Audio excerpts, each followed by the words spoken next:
What I'm really trying to say, every week I look for the words, and every week I find it hard to find the best ones. But somehow, like I said, you'll hear what I'm trying to say even when the words aren't right.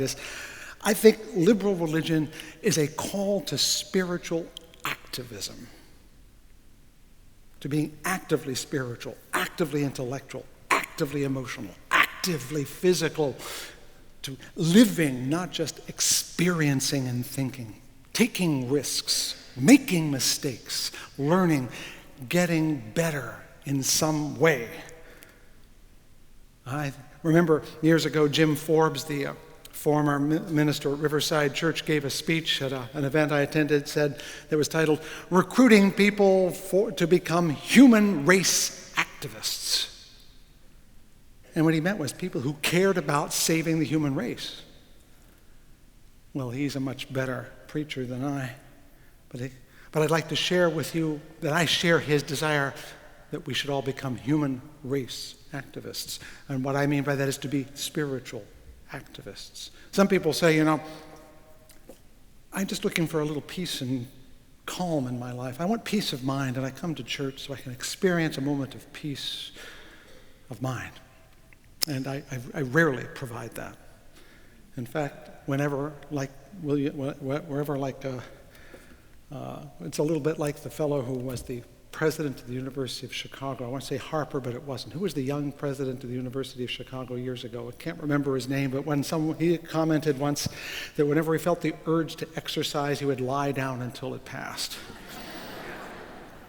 Well, whenever I feel the urge to give you peace of mind, I try to lie down until it passes, because I'm not interested in your peace of mind. I'm interested in your peace of soul. That's different, you see. Because if you stop thinking because your mind is at peace, then you're not learning and you're not growing. So I want you never to have peace of mind.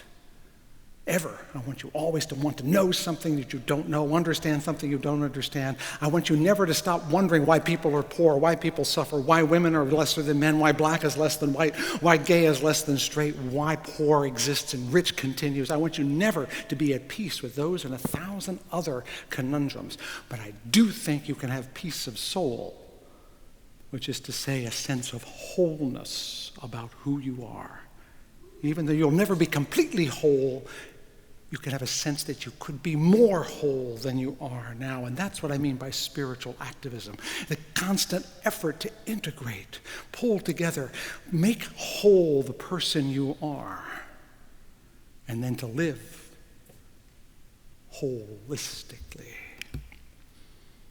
But to what end, you might be saying? What would be the purpose of feeling whole, besides that kind of inner calm thing? Now I'm going to tell you a story. It's a Jewish story out of the rabbinical tradition, in which one rabbi notes that in the book of Genesis, after every act of creation, God says, "And it was good," except when God created human beings. Why is that? And one of the elder rabbis replied, because when God created everything else, it was complete, it was done. But when God created human beings, they were only partially built, and gave to them the responsibility of finishing their own creation.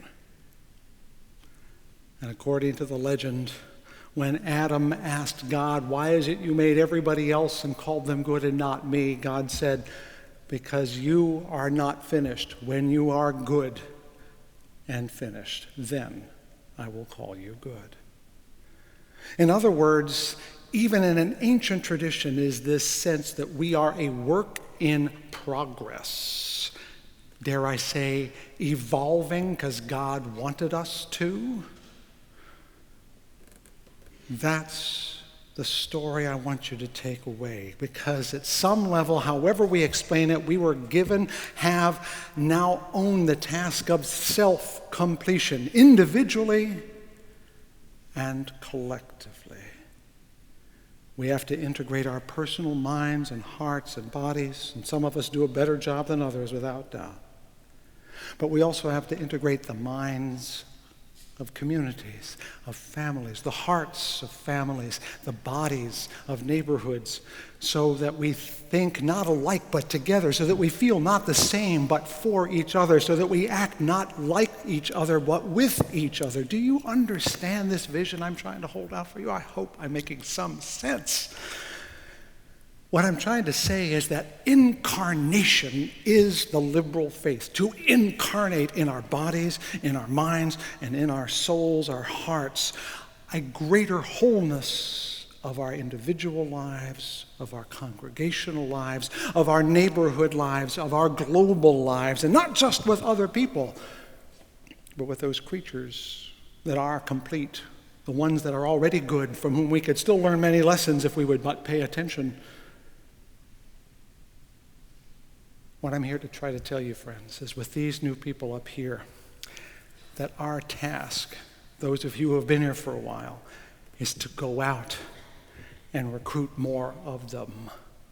People who are hungry to be alive, hungry to know, hungry to feel, hungry to be active in the world, hungry for the wholeness that they know is possible but don't know exactly how to feel. But they've already tested it over here and said, no, it's not there. No, it's not. And they're asking themselves, is it possible? And we're here to say, yes, it is possible. It is possible to be whole. And if I can't do it perfectly for myself, maybe I can help my son do it, or my granddaughter, or maybe my neighborhood, or maybe my church. We need to recruit spiritual activists, because we can't do this by ourselves, friends. I need you to help make me whole. You need me to help make you whole. And we all need more people to do this for ourselves as a community. And this community needs a whole lot more of us so we can help make the community itself whole. People sometimes say, you don't believe in heaven or hell or all that stuff. What do you hope for? This is what I hope for. The wholeness of heart, the wholeness of body, the wholeness of community, the wholeness of humanity, the wholeness of the planet. And it's as far off and as remote as any heaven I've ever heard of. And if people are going to live their whole lives waiting to get into heaven, should we not live our whole lives creating a little bit more of a world worthy of our grandchildren? Is this not a vision as powerful, as motivating, as exciting, as thrilling, as demanding, as challenging as any grandiose vision of the afterlife? We need to recruit a race of spiritual activists, people who want to share this discipline of liberal religion, people who wish to worship and study and serve and sacrifice, people who want freer minds and larger souls and a life that makes a difference. We need to recruit people who will be willing to undertake what is truly a superhuman challenge. And I do mean superhuman. I don't mean supernatural, but I do mean superhuman. Because as Albert Camus observed years ago, superhuman only means something that takes longer than one lifetime to accomplish. Make the world whole. Make your heart whole. That's going to take your lifetime and then some. It's a vision as large as any I can imagine living for. Now the question is, are you willing to share it with someone else? Invite others in on it. Give this challenge not just to yourselves, but to those you know who hunger for it. People like the new members I'm looking at right now, and they believe in it, don't they? I can tell you do. Help them believe in it. Go get them. Bring them in the door. Stop them in the byway. Say, I've got something you need to know.